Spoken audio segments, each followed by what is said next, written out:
Então, dou as boas-vindas. Meu nome é Jorge Muniz, sou professor do mestrado profissional em engenharia de produção. Estamos aqui hoje com a Gorete, da Vunesp, e o Diego, que fez um trabalho bacana no Banco Itaú. Então, estamos aqui para falar um pouco do trabalho deles e o que são. Geralmente, a gente pensa na engenharia de produção como fábrica, e eles representam duas instituições, organizações que não são a fábrica tradicional, né? Mas são sistemas produtivos. Então, Gorete, vou começar perguntando para você, que foi da turma 4, o que é a Vunesp, o que ela faz, que ela é meio diferente, assim, que o pessoal acho que acaba não estando muito acostumado com esse tipo de organização produtiva. Tá certo. Então, meu nome é Gorete, sou responsável pela área de logística, distribuição e armazenagem da Fundação Vunesp. É uma empresa ligada ao ramo educacional, com mais de 40 anos aí de mercado. É uma empresa que realiza concursos públicos, vestibulares e avaliações, tanto para empresas públicas quanto privadas. Então, o nosso negócio ele é sempre muito voltado à área de ensino. Bom, como diferencial, o que a gente pode aí estabelecer? Não deixa de ser, né, de ter também um processo, né, na cadeia de produção, onde o que eu transporto tem um produto de alto valor agregado, porque nada mais é do que papel com informações sigilosas, então tem toda a parte do estudo logístico para fazer o desenvolvimento da estratégia logística para distribuir todo esse material em nível Brasil, com a segurança necessária. Então, por meio do mestrado, foi possível estruturar melhor os processos, né? Sempre lembrando da parte de buscar aí, a parte de pesquisa, analisar o que se tem de melhor no mercado e trazer aí essas possibilidades para dentro da organização, sempre aí procurando amarrar se tem ou não aí uma ligação, né, de forma a trazer melhorias para o processo com um menor custo também.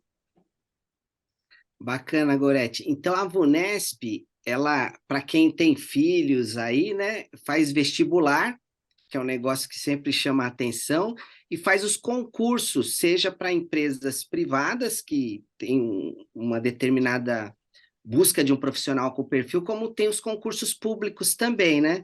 Então, vou fazer uma última pergunta e aí vamos conversar um pouco com o Diego aqui. Qual que é, fora o vestibular da Unesp, que é super conhecido, mas o concurso mais expressivo que vocês fizeram para ficar na mente das pessoas, aonde chega a Vunesp hoje? Ou chegou, né? Professor, nós já atuamos, né, no Enem, onde a Fundação Vunesp ficou como responsável pela parte da correção de redações. Olha que bacana. Hoje inicia a aplicação do SARES, que é uma avaliação, né, da rede de ensino do Estado de São Paulo. Já realizamos também o CISPAI, que é uma rede de avaliação de todo o estado do Pará. E de diferencial esse ano, acho que vale a pena pontuar, a aplicação do vestibular do estado do Amazonas, onde a Olha que gente bacana. trouxe uma tecnologia de Israel como um processo piloto, né? Então, além da gente ficar muito focado no processo produtivo da qualidade das questões que estão sendo elaboradas, pensando também na segurança durante o transporte, né, desse material. Então, a gente aplicou em alguns pontos específicos, onde o transporte passa por vários meios de modais, então terrestre, aéreo, fluvial. A gente desenvolveu uma embalagem específica, né? Então, o material foi armazenado, né? Na verdade, embalado, saco plástico, malote dentro de caixa plástica, e essa caixa plástica foi lacrada com um cadeado eletrônico, que possui sistema de Caramba. GPS, rastreamento. Então, a gente utilizou uma inteligência a mais, procurando promover aí um recurso onde foi possível monitorar a carga, se ela estava transitando no trecho que ela deveria, e a gente conseguiu programar a abertura desses cadeados com data e hora, por meio remoto. Então, foi Olha uma que grande beleza. inovação para esse processo, principalmente pela área que a gente estava atuando, né? Porque o estado do Amazonas tem muita dificuldade, não são tantos locais que tem uma rede de Wi-Fi com um sinal bom, né?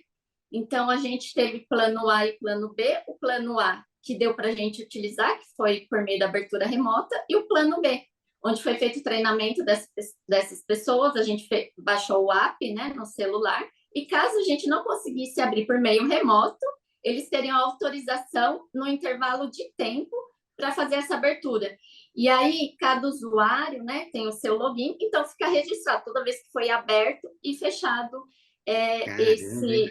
esse volume. Então, eu acho que é uma inovação e uma agregação de segurança para o processo que traz muita credibilidade, né, para aquilo que está sendo feito, né, com possibilidades de Olha que auditoria e bacana. tudo mais.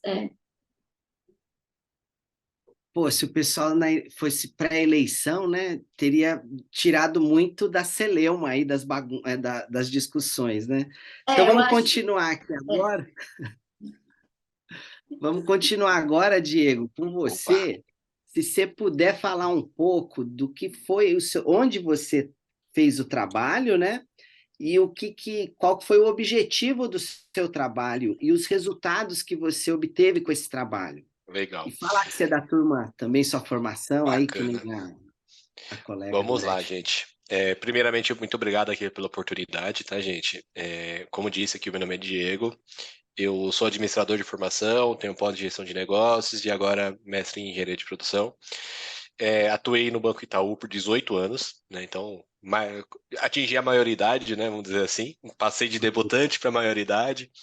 E acho que o Itaú ele dispensa um pouco das apresentações, mas uma coisa que talvez não seja tão evidente para todos, que o Itaú não é só um banco, né? Existem empresas dentro de empresas ali dentro do Itaú. E é muito difícil você fazer a gestão de processos, né? Quando a gente olha para uma empresa de 90 mil funcionários, né? Mais de 90 mil, salvo engano agora. Perdeu um, porque eu saí do Itaú recentemente, né? Mas enfim. E cada qual ele possui ali seu framework de trabalho, tem seus processos, existem as necessidades diferentes dos clientes.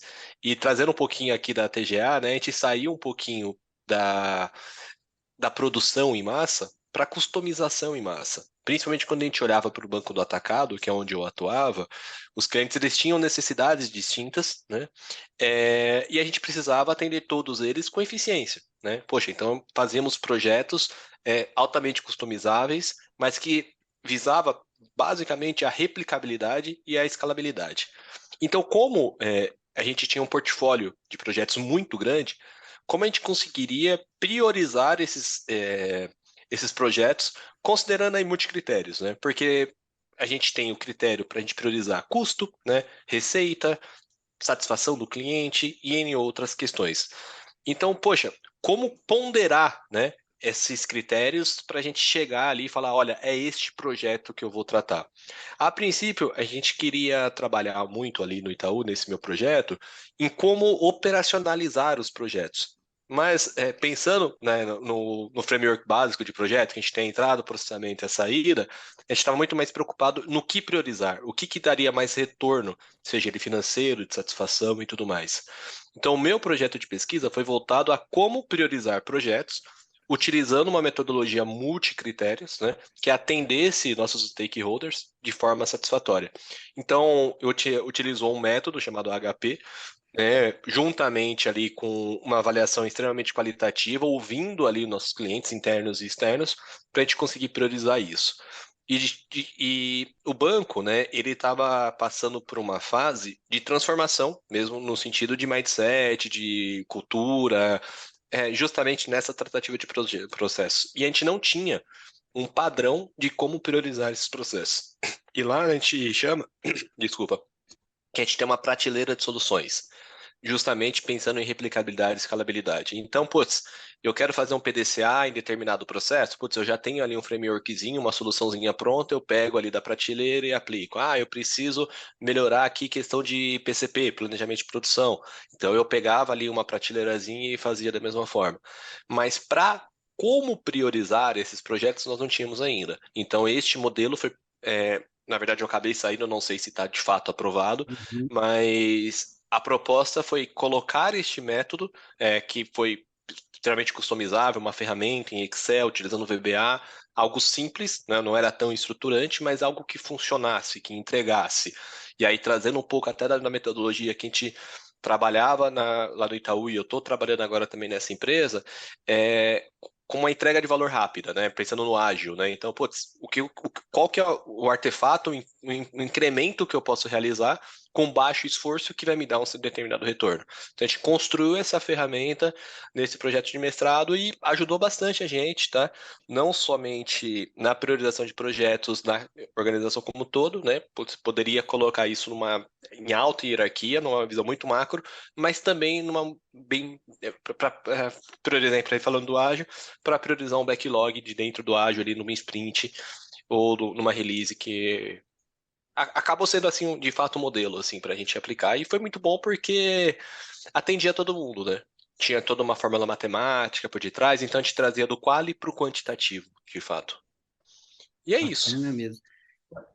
Eu achei interessante do que você falou, porque o HP e os métodos multicritérios, ele não usa só um número, mas é um baseado no julgamento de especialistas. Então, Exatamente.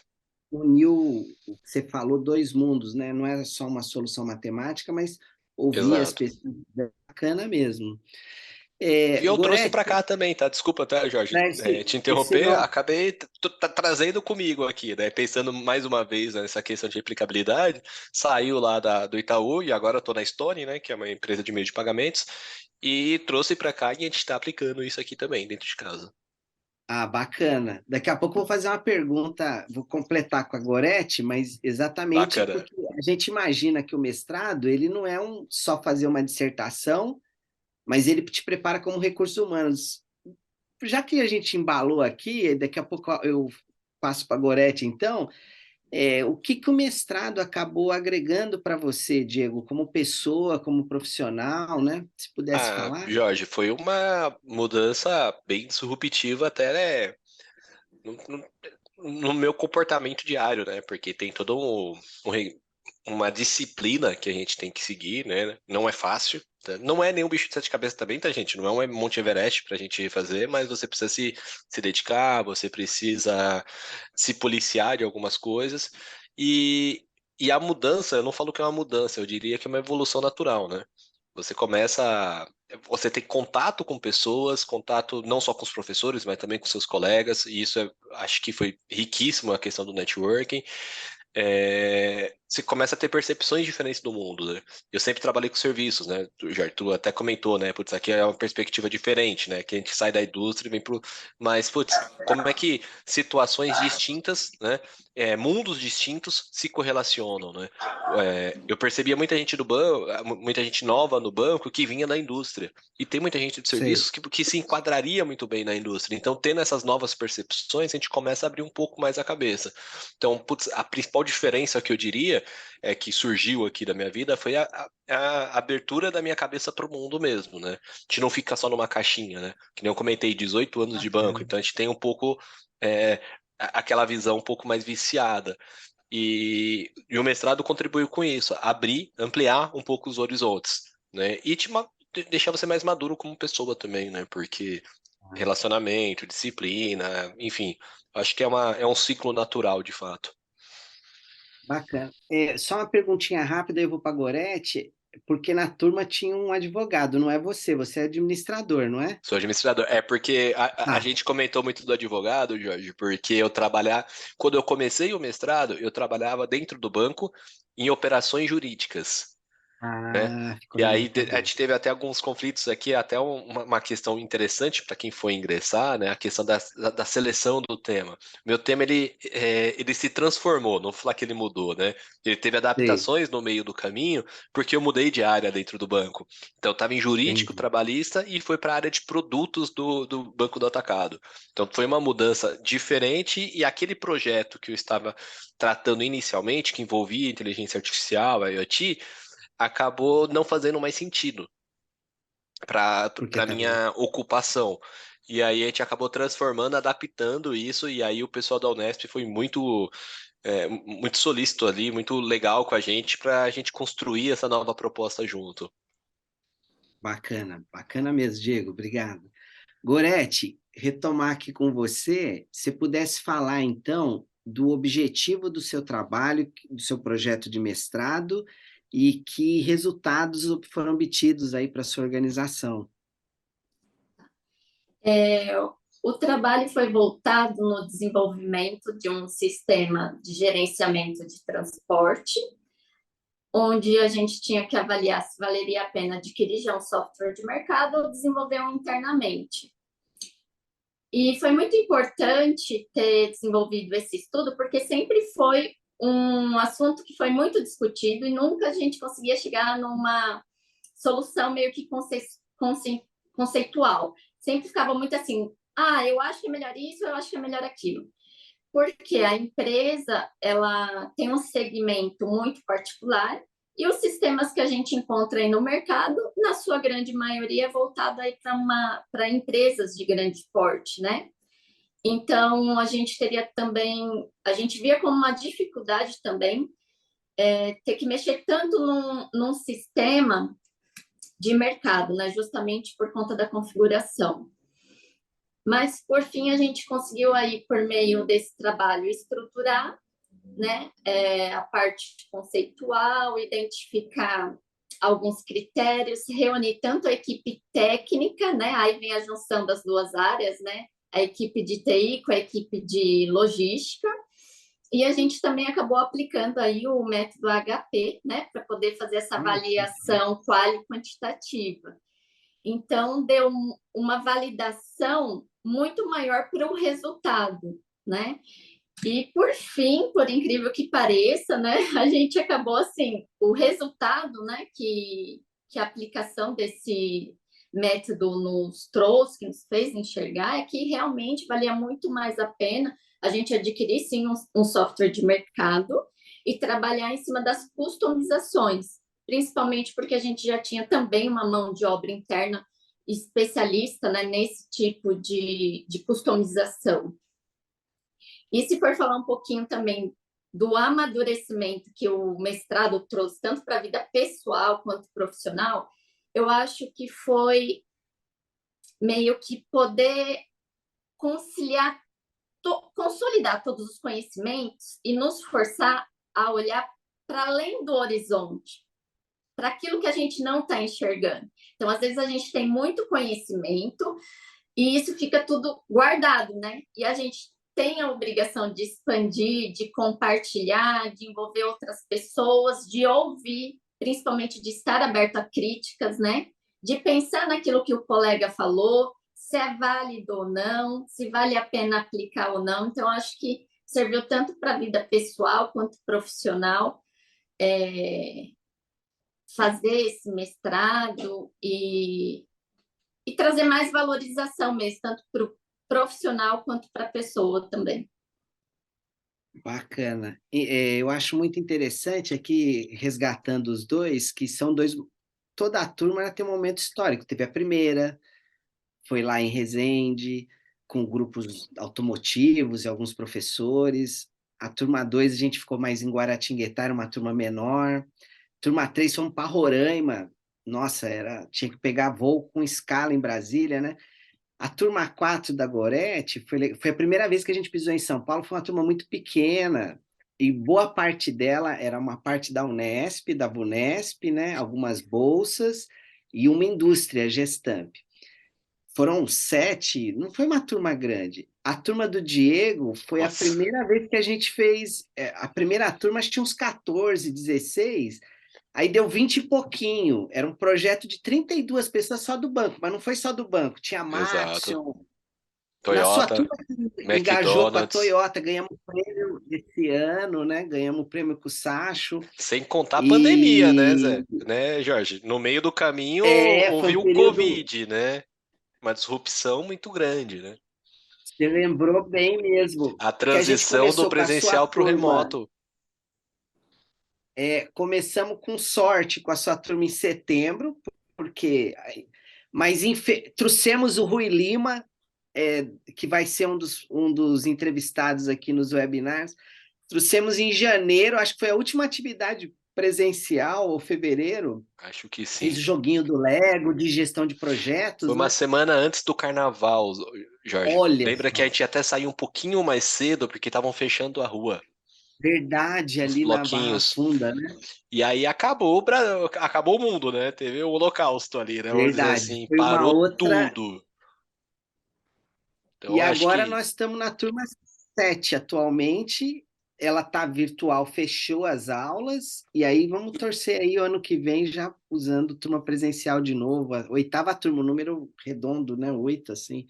Ô, Jorge, se me Então, permite colocar um permito. comentário, né, que eu acho que foi uma mudança de paradigma, não só para nós do mestrado, mas para o mundo inteiro, né, principalmente quando a gente fala em ensino, que foi a transição de fato, né, porque ainda já existiam cursos online, já existiu ali É, o EAD, mas era, acredito eu, com uma participação muito pequena, né, em relação ao todo. E a gente viveu essa transformação, né? A gente viveu essa transição para quem tem filhos, né? Aula online, etc. E a gente sim. viveu isso na pele num momento muito delicado, que a gente estava maturando ali nossos temas, né? A gente reaprendeu a estudar, na verdade, né? Porque foi novidade para muita gente, para alunos, para professores, etc. E acho que essa transição ocorreu de uma forma bastante satisfatória, né, nessa turma, porque, que nem tu disse, era pessoas com perfis bem distintos, até dentro do próprio banco, que tinha a maior parte da turma, vamos dizer Sim. assim, ainda assim com pessoas com aplicações, atuações completamente distintas dentro do banco. Vamos falar que cada uma de uma empresa, né, só o CNPJ de contratação era igual.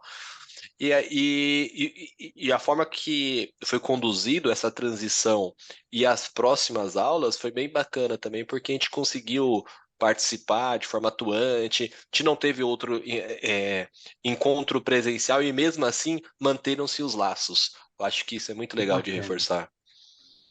Esse lado da interação, mesmo o grupo da Gorete, que era uma turma menor, devia ter uns 8, 3 da Gestamp, 3 da, 9. da 3 da Unesp Univesp e 3 da e Vunesp. 3 da Unesp, verdade. 3 bolsistas. Foi um programa que a gente fez de pegar projetos, dificuldades de dentro da universidade para resolver. Que, inclusive, um deles foi o Rafael, ele deu depoimento também no webinar aqui. Vai aparecer aí, ou antes ou depois de vocês, né? Porque a internet é atemporal, né? A gente não sabe se é de dia que a pessoa vê, de manhã, de tarde. Então, indo para os encaminhamentos finais, Gorete, se você pudesse, se tem algumas considerações finais, aí passo para o Diego e a gente encerra essa atividade aqui, agradecendo vocês. Professora, eu só tenho muito a agradecer. Eu acho que para mim foi uma oportunidade incrível ter feito mestrado, né? Como eu coloquei, é um conhecimento que a gente leva para a vida, que a gente consegue aplicar aí tanto na parte pessoal quanto profissional. E aí, vamos ver aí como que a gente vai dar continuidade nisso, se para, chega, vamos curtir um Anima pouquinho para a o vida, doutorado aí, os dois, né? ou se vai curtindo a vida e estudando, né? É, Tá mas bom? as portas estão abertas aí para doutorado, seja na nossa instituição ou outra Tá instituição, ótimo. né? De preferência pública, né? Que é mais Com econômico, mais. certeza. Você sabe que quando eu desenvolvi esse estudo aí com essa tecnologia de Israel, eu já pensei, olha aí, um trabalho aí para Tema o para doutorado. o Marins ia adorar, né? O Marins, que é da logística, né? Depois eu vou te mandar, saiu uma publicação, né, no Instagram, depois eu vou te Ah, encaminhar, manda mesmo. tá bom? Ô, Diego, o teu orientador também foi o Marins, não? Não, foi o Renato, Renato de Ah, o Campos. Renato, Grande deu Renato de depoimento junto com o Bauru, salvo Rafael. engano, da Isso, Universidade de Bauru. isso mesmo. que eu tenho muito a agradecer também, não só a instituição financeira que custeou isso tudo para a gente, né, que patrocinou, vamos dizer assim, mas também a Unesp, em especial para o Renato, ao Jorge, que foi super parceiro nesse meio tempo, a minha família aqui, que sem ela o apoio seria muito difícil. O mestrado, para mim, que nem eu comentei, abriu minha mente para outras oportunidades, para outras viabilidades. Tá com gostinho de quero mais. Tenho avaliado algumas coisas, tá, Jorge? Não Bacana. tenho uma definição ainda. O pessoal tá me chamando meio de doido, né? Mas eu tô pensando até ir pro lado da docência aí, vamos ver, né? Tô Olha pensando que bacana. maturar um pouquinho nesse sentido, é algo que sempre me encantou, eu tive alguns mestres, alguns professores, né? Que eu não chamo de professores, eu chamo de mestres aí durante a vida, que me inspiraram muito. E nesse curso não foi diferente, né? Então, o que eu poderia dizer de recado aqui, né? Foi difícil, sim, né? Não foi fácil, mas foi aquele difícil que nos motiva. Tem uma frase do Cortella que ele fala que o medo motiva, o pânico paralisa, né? Olha, Então, tenha medo, mas não tenha pânico, né? Então, não para. fica aqui um incentivo para quem tiver interesse e tem medo, transforme este medo em motivação, porque a satisfação é muito grande. Foi muito reconfortante, tive uma satisfação muito grande ao término, né? Falar, poxa, que bacana, terminou a banca aqui, me deram feedback positivo, e como eu disse, fica com gostinho de quero mais, né? Então, mais uma vez agradeço a todos, né? E vamos em frente. Se precisar, continue contando conosco aqui. Você também, com os dois, com a Unesp, né? As portas estão abertas para a sociedade e para os ex-alunos que já nos conhecem, ainda mais fácil, né? Que é pegar o WhatsApp, Exato. o telefone, né? É isso aí. Então, É verdade, abraço aí. os Ah, desculpa. contatos, né? É, Fazendo uso dos contatos, né, professor? Sempre. importante. Eu deixo um abraço aí para vocês e agradeço aí vocês terem disponibilizado um tempo das suas atividades profissionais aí para poder falar com a gente mais um pouco e com seus colegas, deixar essa mensagem registrada, assim como outras pessoas que, se porventura, se animem a fazer o mestrado aqui com a gente, tá bom? Gorete, um Fechado. abraço, obrigado. Diego, um abraço, obrigado. Obrigado, Tá foi um bom? prazer. Tchau, tchau, gente. Até Ah, mais. obrigada. Tchauzinho.